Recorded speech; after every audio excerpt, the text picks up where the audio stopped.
Hi friends, welcome to my new vlog. দূরে এবং কাছে তোমরা যে যেখান থেকে আমার এই ভ্লগটা দেখছো, আশা করছি তোমরা অনেক ভালো আছো। আর ঈশ্বরের আশীর্বাদে আমরাও অনেক ভালো আছি। তো তোমরা পুরো ভ্লগটা দেখতে থাকো, আশা করছি ভালো লাগবে।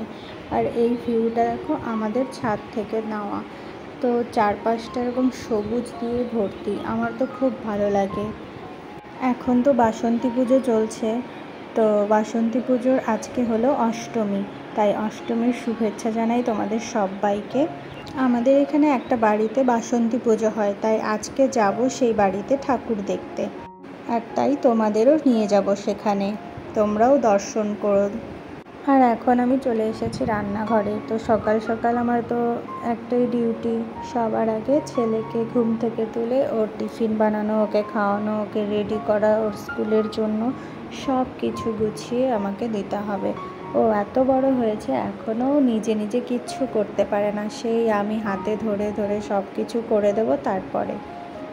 আর ওর জন্য বানিয়েছি এরকম ফেনা ভাত। সকালবেলায় ঘুম থেকে উঠে খেতে চায় না, কিন্তু তাও ওই কয়েকবার খেলেই মন শান্তি।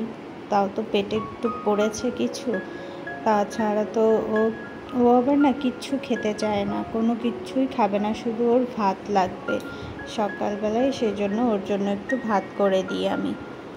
আর আজকে আমাদের দেওয়া হবে আলু পাঁপড়। তো তোমরা তো দেখতেই পেলে, আলুটাকে একটু সেদ্ধ করে নিলাম লবণ দিয়ে।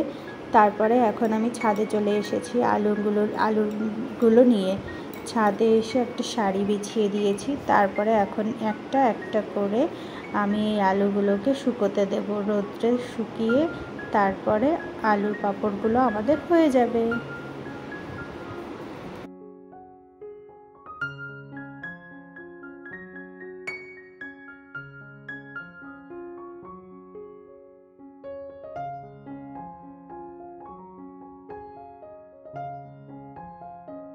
এই দেখো আমার আলু পাঁপড় দেওয়া হয়ে গেছে, এখন পুরো শাড়িটা ভর্তি। আর তোমরা সবাই চলে এসো আমাদের বাড়িতে আলু পাঁপড় খেতে।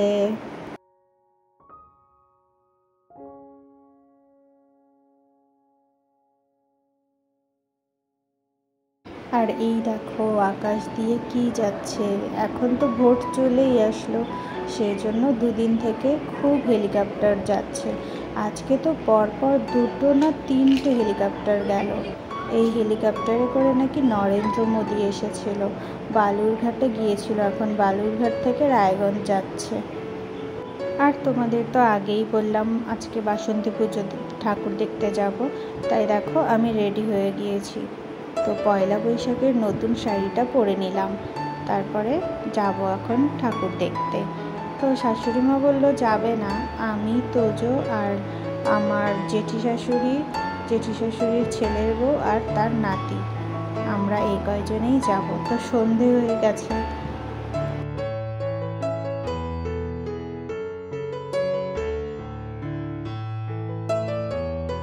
তো চলো সবাই মিলে যাওয়া যাক ঠাকুর দেখতে।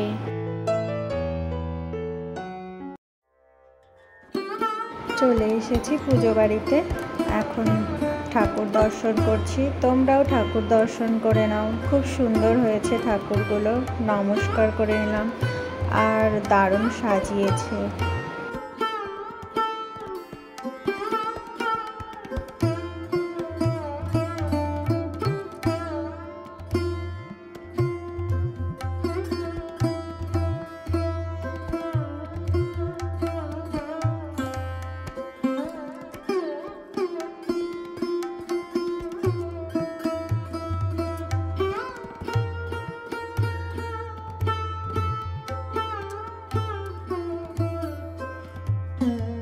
আর এখানে হয়েছে এক কাণ্ড, এমন সময় লাইনটা চলে গেল।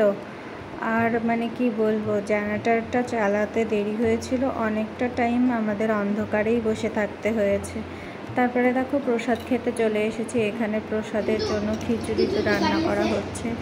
আর বসে পড়েছি প্রসাদ খেতে। তো লুচি পায়েস আর ফল দিয়ে গেছে, একটু পরে এসে খিচুড়ি দিয়ে যাবে। আর এই বাড়ির প্রসাদটা না দারুণ খেতে হয়, খিচুড়িটা যা হয়েছিল না, খুব টেস্ট। প্রসাদ খেয়ে আসতে না আসতেই দেখছি আবার লাইনটা চলে গেল। ডিস্টার্ব করছে লাইনটা। তো এখন সন্ধ্যের টাইমে তো আর পুজো ছাড়া আরতি ছাড়া বসে থাকা যায় না, তো কখন লাইন আসবে সেই ভরসাও করা যাবে না। তো ঠাকুরমশাই এমনি পুজো শুরু করে দিয়েছে, এখন আরতি করছে।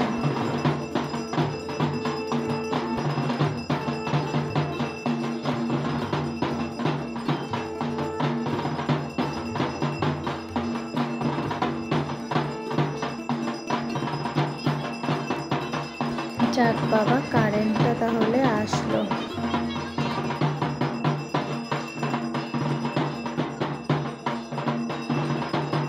আজকের ব্লগটা তাহলে এইটুকুই, পরে আবার দেখা হবে নতুন কোনো ব্লগে। ততক্ষণের জন্য তোমরা ভালো থেকো, সুস্থ থেকো, সাবধানে থেকো, আর এভাবেই আমার পাশে থেকো। Tata, by.